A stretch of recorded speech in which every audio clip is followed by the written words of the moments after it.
ஆச்சி மசாலா. எந்த சமையலும் ருசி தேடும் ரகசியம். 20 ரூபாய். சட்டசபை தேர்தலில் தனித்து களம் காண்கிறார் புதிய தமிழகம் கட்சி தலைவர் கிருஷ்ணசாமி. 70 தொகுதிகளுக்கான வேட்பாளர்களை அறிவித்திருக்கிறார். இந்த நிலையில் அதற்கடுத்த கட்ட பணிகள் குறித்து நிர்வாகிகளோடு இன்று ஆலோசனை செய்ய இருக்கிறார். இது குறித்தும் தற்போதைய அரசியல் சூழ்நிலை குறித்தும் புதிய தமிழகம் கட்சி தலைவர் கிருஷ்ணசாமி அவர்களிடம் கேட்கலாம். சார் வணக்கம். குறிப்பாக 70 தொகுதிகளில் வேட்பாளர்கள் அறிவிச்சிட்டீங்க. அதிமுக எடப்பாடி பழனிசாமி மேல கடுமையான விமர்சனங்களை செஞ்சிருக்கிறீங்க. முழுக்க முழுக்க அவர்களுக்கு எதிரான பிரச்சார வியூகங்கள் அப்படியே தான் இருக்குமா உங்களுடைய அந்த பரப்புரை? அதாவது 2026 சட்டமன்ற தேர்தலில் புதிய தமிழகம் கட்சியின் சார்பாக 70 சட்டமன்ற தொகுதிகளிலே நாங்கள் வேட்பாளர்களை நிறுத்துகிறோம்.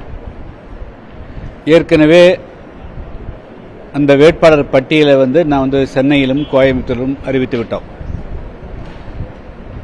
6ஆம் தேதி அன்று புதிய தமிழகம் கட்சியினுடைய அனைத்து வேட்பாளர்களும் வேட்புமனு தாக்கல் செய்ய இருக்கிறார்கள்.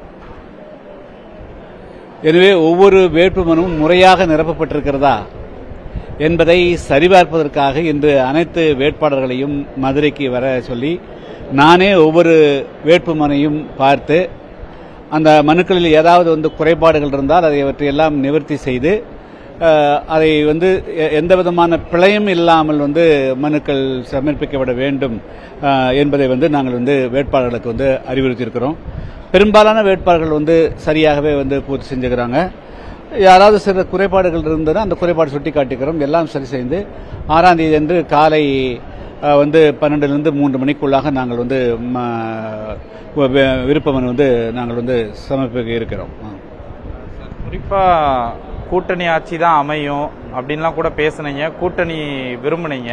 அதிமுக அதற்கு இடம் தரல. தனித்து போட்டிடுறீங்க. 70 தொகுதிகளில் உங்களுடைய அந்த பிரச்சார வியூகம் எதிர்ப்பு இது எப்படி இருக்கும் சார்? அதை ஏன்னா நீங்க கடுமையா அதிமுக மேலதான் குற்றம் சாட்டினீங்க.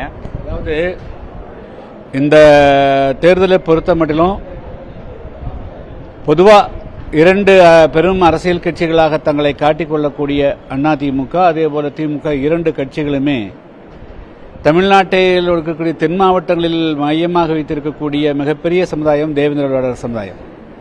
அந்த சமுதாயத்தை புறக்கணிக்க விட்டதாக மக்கள் மிகப்பெரிய அளவுக்கு ஆதங்கத்தோடு இருக்கிறார்கள்.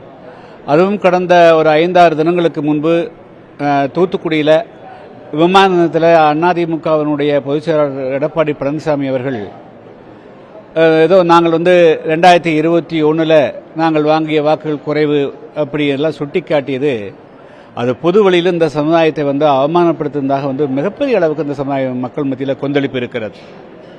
அதனால் இதெல்லாம் வரக்கூடிய சட்டமன்ற தேர்தலில் நிச்சயமாக பிரதிபலிக்கும். அது அதிமுகவுக்கு மட்டுமல்ல, வேறு எந்த அரசியல் கட்சியுமே தேவேந்திர மக்கள் மத்தியில் ஓட்டு கேட்பதற்கு உண்டான தகுதி இல்லை. ஏன்னா இந்த சமுதாயத்தினுடைய ஆளுமைகளை புறக்கணித்து விட்டு வெறும் ஓட்டு மட்டும் வாங்க வருகின்ற பொழுது அந்த சமுதாயம் எப்படி அதை ஏற்றுக்கொள்ள முடியும்? இன்னும் சொல்லப்போனால் சுதந்திரம் பெற்ற பிறகு இந்திய அரசியல் சாசனத்திலேயே அதாவது ஏழை மக்கள் எளிய மக்கள் இதுபோன்ற விளிம்பு நிலை மக்கள் எல்லோரோடும் போட்டியிட முடியாது, இன்னும் அவர்களுக்கு உண்டான பொருளாதாரம் பலம் பத்தாது, அவர்கள் சமூக பகிஷ்கரிப்புக்கு பல வருடங்கள் ஆளாயிருக்கிறார்கள். எனவே அவர்களுக்கு தனி தொகுதிகள் என்று சட்டமன்றங்களிலும் நாடாளுமன்றங்களிலும் தொகுதிகள் ஒதுக்கப்பட்டிருக்கு. அந்த தனி தொகுதிகளில் கூட இந்த மக்களுக்காக பாடுபடக்கூடிய கட்சியினுடைய பிரதிநிதிகள் பங்கேற்க முடியாதவர்களுக்கு அதையும் கூட பெரிய கட்சிகள் ஆக்கிரமித்துக் கொண்டால் அந்த மக்கள் அரசியலுக்காக என்ன செய்ய முடியும்? அந்த மக்கள் தங்களுடைய பிரச்சனைகளை தீர்த்துக் கொள்வதற்காக சட்டமன்றத்துக்குள்ள எப்படி நுழைய முடியும்? அரசியல் பங்கில்லை என்று சொல்லுகின்ற பொழுது அந்த மக்களுடைய அன்றாட பிரச்சனைகளை எப்படி தீர்க்க முடியும்? எனவே ஒட்டுமொத்தத்தில் எல்லா அதிகாரத்தையும் அவர் 2-3 கட்சிகளே சொல்லப்போனால் 1967க்கு பிறகு 2 கட்சிகளுமே மாறி மாறி அனைத்து அரசியல் அதிகாரத்தையும் அவர்களே வைத்துக் கொள்ள நினைக்கிறார்கள். அதனுடைய வெளிப்பாடு தான் இப்போ 2026 சட்டமன்றத்திற்கு முன்பாக எடப்பாடி பழனிசாமி அவர்கள் எங்களை இந்த சமுதாயத்தை அவமரியாதை செஞ்சது. அதே போல இந்த 2 கட்சிகளுமே புதிய தமிழகம் தேவேந்திர மக்களை புறக்கணித்தது எல்லாமே இது அவர்களுடைய உள்ளார்ந்த அதாவது இந்த ஆன்டி தலித் செய்வாங்களே, ஒடுக்கப்பட்ட மக்களுக்கு எதிராகக்கூடிய மனநிலையா இருக்கிறதுல அந்த மனநிலையத்தை அது பிரதிபலிக்கிறது. எனவே இது வந்து அந்த மக்களுடைய கோபம் நிச்சயமாக வரக்கூடிய சட்டமன்றத்தில் பிரதிபலிக்கும். நாங்கள் வந்து 70 சட்டமன்ற தொகுதிகளில் போட்டியிடுகிறோம். கணிசமான சட்டமன்ற தொகுதிகளில் புதிய தமிழகம் கட்சியினுடைய வேட்பாளர் மகத்தான வெற்றியை பெறுவார்கள். அதுதான் வந்து இந்த சட்டமன்றத்தில் இருக்கக்கூடிய இந்த தேர்தலில் இருக்கக்கூடிய நிலைங்க. சார், இப்போ ஒரே சமுதாயத்திற்காக தான் தமிழக மக்கள் முன்னேற்ற கழகம் ஜான் பாண்டியன் அவங்களும் இது பண்ணுறாங்க, புதிய தமிழகம் நீங்களும் பண்ணுறீங்க. இப்போ அவங்க ராஜபாளையம் அந்த ஸ்ரீவில்லிபுத்தூர் தொகுதியில் இது பண்ணுறாங்க, நீங்களும் அந்த தொகுதியில் உங்களுடைய மகனை களை இறக்கியிருக்கீங்க. இது ஒரு இதாக இருக்கு. அதாவது இதுவே அவங்க வேறு நாங்கள் வேறு. புதிய தமிழகம் கட்சி வந்து ஒரு முழுக்க ஒரு அரசியல் கட்சியாகவே வந்து அது தன்னை வந்து தோன்றுவாய் வளர்ச்சி அந்த மக்களுக்காக பாடுபட்டது, அந்த மக்களை பிரதிநிதிப்படுத்தது. நீங்கள் பார்த்தீங்கன்னா 95 கொடியங்குளம் நிகழ்ச்சி நடந்த போது அந்த மக்களுக்காக போராடித்தான் இந்த அரசியல் இயக்கமே தோன்றியது. அதுக்கு பிறகு சுந்தரலிங்கத்தினுடைய பெயர் போக்குவரத்து கழகம் வைக்கிற போது அந்த மக்களுக்காக நின்றது. மாஞ்சோலை தேயிலை தோட்ட தொழிலாளருடைய பிரச்சனை அந்த மக்களுக்காக நின்றது. அதே போல வந்து 7 உட்பெயர்களை ஒன்றாக்கி தேவேந்திர வேளாளர் என்று பெயர் மாற்றம் செய்யணும், அவர்களை பட்டியல் மாற்றம் செய்ய வேண்டும் என்றெல்லாம் குரல் கொடுத்தது, முன்னிலை வகுத்தது, ஃபார்வர்டாக இருந்தது, வேங்கார்டு செக்ஷனாக இருந்தது வந்து புதிய தமிழகம் கட்சி. எனவே புதிய தமிழகம் கட்சியோடு மற்றவர்களை வந்து ஒப்பிடுவது வந்து ஏற்றுக்கொள்ள முடியாது. அவர்கள் ஏதாவது அவங்களுடைய பெயருக்கு அவங்க ஏதாவது வாங்கியிருக்கலாம், தவிர அது தேவேந்திர மக்களுடைய பிரதிநிதிகளாக கருத்தில் கொள்ள முடியாது. சார், இப்போ இந்த 2 தொகுதிகளில் ஒரு கட்சியினுடைய தலைவர் போட்டியிடுறத விமர்சனம் பண்ணுறாங்க. உங்கள் கட்சியில் கூட சியாம் கிருஷ்ணசாமி அவர்கள் 2 தொகுதியில் போட்டிடுறாங்க.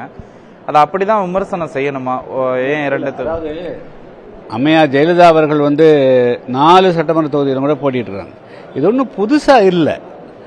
அது வந்து சூழ்நிலைகளை பொறுத்து வந்து நம்ம போட்டியிடுகிறோம் ஆச்சுங்களா. ஸோ அதாவது தென் தமிழகத்தில் வந்து திருநெல்வேலி மிக முக்கியமான பகுதி. இன்னும் சொல்லப்போனால் திருநெல்வேலி சட்டமன்ற தொகுதியிலே தேவேந்திரோட மக்களுடைய வாக்குகள் வந்து 80,000 வாக்குகள் இருக்கிறது. ஆனால் இத்தனை ஆண்டு காலம் இந்த 80,000 வாக்குகளை பெற்றவர்கள் இந்த மக்களால் வாக்குகளால் தான் பெற்றோம் என்று ஒரு நாளும் கூட சொல்றதுக்கு முன் வரல. அப்போ அந்த மக்களுடைய அடையாளம் அளிக்கப்படுது, அந்த மக்கள் அவர்களுடைய வெற்றியிலே வந்து அந்த மக்களுடைய பங்களிப்பு மறைக்கப்படுது. அங்கே மட்டும் இல்லைங்க, திருநெல்வேலி வந்து 4 நேரிலும் மறைக்கப்படுது, பாளையங்கோட்டில் மறைக்கப்படுது, தென்காசி, திருநெல்வேலி உட்பட பல மாவட்டங்களில் இந்த மக்களுடைய அடையாளம் மறைக்கப்படுது. எனவே வந்து அதை நிலைநிறுத்த வேண்டும் என்று சொன்னால் அங்கே பல பிரச்சனைகள் இருக்கிறது. அதுக்கெல்லாம் வந்து ஒரு சமூக நல்லிணத்தை கொண்டு வரணும்னு சொன்னால் அது வந்து திருநெல்வேலி சட்டமன்ற தொகுதியில் அது பொது தொகுதியில் போட்டியிட வேண்டிய அவசியம் இருக்கிறது. சிறுவத்தூர் சட்டமன்ற தொகுதி வேறொரு காரணங்களுக்காக நாங்கள் போட்டியிடுகிறோம். எனவே அதில் ஒன்றும் விமர்சனத்தில் என்ன தவறு இருக்கிறது? சட்டத்தில் வந்து 2 தொகுதிக்கு போட்டியிடலாம் இருக்கிறது, 2 தொகுதியில் போட்டியிடுகிறோம், அவ்வளோதான். சார், இப்போ குறிப்பாக பார்த்தீங்கன்னா விஜயோட இம்பேக்ட் அதிகமாக இருக்குன்னு சொல்கிறாங்க. நீங்களும் கூட்டணி ஆட்சி அமைக்கிற கட்சியோடு நாங்கள் பேசுவோம்லாம் சொன்னீங்க. விஜய் அது முழுமையான இதாக தானே சார் சொல்லியிருந்தாங்க, ஆட்சி அதிகாரத்தில் பங்கு, கூட்டணிக்கு யாருனாலும் வரலாம் அப்படின்லாம் சொல்லியிருந்தாங்க. ஏன் நீங்கள் அந்த சாய்ஸை எடுக்காமல் விட்டுட்டீங்கன்னு எதுவும் வருத்தப்படுறீங்களா? இல்லை, அதாவது ஒரு குறிக்கோளை எடுத்தால் அந்த குறிக்கோளை நோக்கி பயணிக்கணும். அவருடைய முதல் வீரபாண்டியில் தானே அந்த அதாவது வந்து விழுப்புரம் மாவட்டத்தில் வந்து அந்த கூட்டம் நடைபெற்றது. அந்த கூட்டத்தில் தான் அவர் வந்து ஆட்சியிலும் அதிகாரத்திலும் பங்கு, அதாவது நாங்கள் வந்து மெஜாரிட்டி பெற்றாலும் கூட கூட்டணி கட்சிகளுக்கு ஆட்சி அதிகாரத்தில் பங்கு கொடுக்கப்படும் என்று அறிவித்தவர்கள் அவர்கள். ஏறக்குறைய 1 வருஷம் 1.5 வருஷம் ஆகிப்போச்சுங்க. அதுக்குண்டான முன்னெடுப்பு அவங்ககிட்ட இல்லையே. எல்லாத்தையும் வந்து எத்தனை அரசியல் கட்சிகள் வந்தாலும் அவங்க கூட சேர்த்து தானே வந்து கூட்டணி ஆட்சி அமைக்க முடியும். ஒரு கொள்கையை அறிவித்துவிட்டு அதை நிறைவேற்றுவதற்கு உண்டான எந்த விதமான செயல்பாடுகளும் அவ்விடத்தில் இருந்து வரலையே. வந்திருந்தா தமிழ்நாட்டில் இன்னைக்கு வந்து மெகா கூட்டணி அமைஞ்சிருக்குமே. அப்போ அது வந்து அதில் அவங்க சீரியஸா இருந்தார்களா இல்லையா என்பது தெரியவில்லை. அது வெறும் வெற்று கோஷமா அல்லது வந்து அது ஏதாவது அந்த நேரத்தில் ஊடக வெளிச்சம் கிடைப்பதற்காக சொல்லப்பட்டதா என்பது தெரியல. ஆனால் அவ்வளவு ஒரு மிக முக்கியமாக தமிழ்நாட்டில் பல வருடங்களுக்கு பிறகு கூட்டணி ஆட்சியில் அமைக்கப்படும் என்று சொன்ன பிறகு அதை நோக்கி அவர்கள் பயணிக்காது மிகப்பெரிய வரலாற்று பிழையாகவே நான் பார்க்கிறேன். சார், குறிப்பாக இப்போ அவங்க பேசும்போது என்ன சொல்கிறாங்கன்னா, இந்த தடவை நாங்கள் 2வது இடத்துக்கு வந்துடுவோம், தாவேக்கா 2வது இடத்துக்கு வந்துடுவோம், எங்களுக்கு சிறுபான்மையினர் அதே போல் தாழ்த்தப்பட்ட சமூக மக்களுடைய வாக்குகள், இஸ்லாமிய வாக்குகள் இப்படி எல்லாமே எங்களுக்கு வந்துடும் அப்படின்னு சொல்கிறாங்க. ஒருவேளை தாவேக்கோட வருகை வந்து உங்களை மாதிரியான சிறிய கட்சிகளுக்கு ஏதாவது அல்லது முக்கியமான கட்சிகள் ஒரு சமூகத்துக்காக போராடக்கூடிய கட்சிகளுக்கு ஏதாவது பாதிப்பை ஏற்படுத்தும்னு நினைக்கிறீங்களா சார்? அவங்க பெரிய கட்சியும் இல்லை, நாங்கள் சிறிய கட்சியும் இல்லை. என்ன சொல்றோம்னா, தமிழ்நாட்டில் ஒரு 5-6 அரசியல் கட்சியை எடுத்துக்கொண்டால் அந்த 5-6 அரசியல் கட்சி வரிசையில் புதிய தமிழகம் மிக முக்கியமானது.